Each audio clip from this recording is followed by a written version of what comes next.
Сънят ме напусна като ято под плашени риби.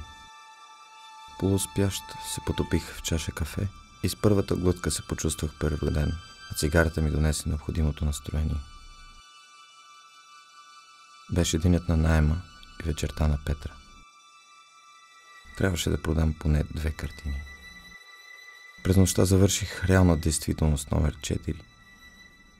Но боята още лепнеше и затова реших да пробвам Скотешки вик или Правдата на мирянина. Винаги влизам в рисуването с много енергия.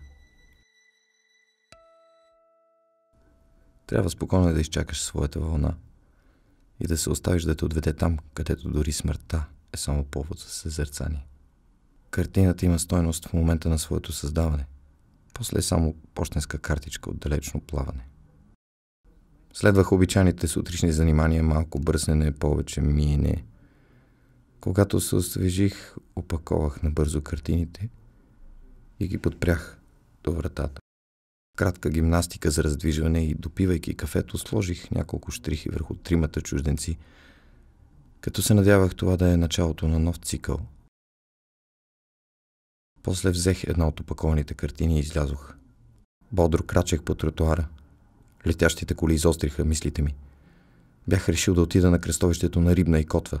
Там светофарът на пешеходците светеше зелено за 3 секунди заедно с този за колите. Имаше дни, в които се разделях с 2-3 картини, за да поддържам начина на живот, който бях избрал.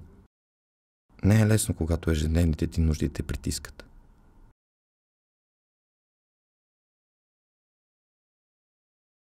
Наблюдавах колите, минаха няколко по-стари модела.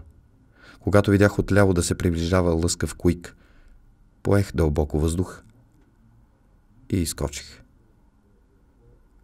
Бронята подхвана лявото ми коляно и се завъртях във въздуха, претърколих се на предния капак, а творбата ми увисна на огледалото.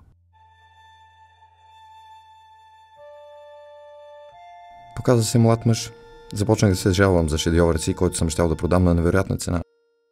Така се здобих с 1000 крони компенсация. Отдалечих се накуцвайки. Свих в първата пряка, където изхвърлих картината в един контейнер. Следваше среща с Морис за обедна тренировка. От мен се искаше единствено точност и скромна почерка. Качихме се в колата му и потеглихме към полигона. Удари ли нещо? Да, мисля, че беше Котешки вик. 1000 крони. Честито. Какво ще тренираме днес? Скок от ляв завой, че днес за малко да се подхлъзна. Морис не говореше много. За час подобрих паданията от ляв завой, горно нанизване, директен удар. Даже отработихме челно повличане. На връщане платих наема, обядвах, после полежах за час. След обяд смятах да взема поне 2000 крони. Избрах мнимия кентавър. За този размер 2000 не ми мърдах. Так му приближавах за Стъпна и Орехова, кръстовище с нулева видимост, когато срещнах един познат. Виждам, че още рисуваш. Успяваш ли да продадеш нещо? От време на време. А за изложба мислиш ли да правиш? Не държа. Работата мина добре. Избрах чисто нов империал. Излезе интелигент на средна възраст. 1500 крони. Разминах си само с окървавени венци. Купих рози и се отправих за срещата с Петра.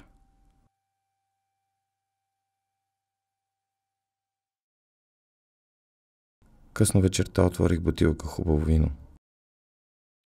Отпуснах се. После взех четката и нарисувах изряден кръг, както бях правил толкова много пъти. Загледах се в него и се замислих.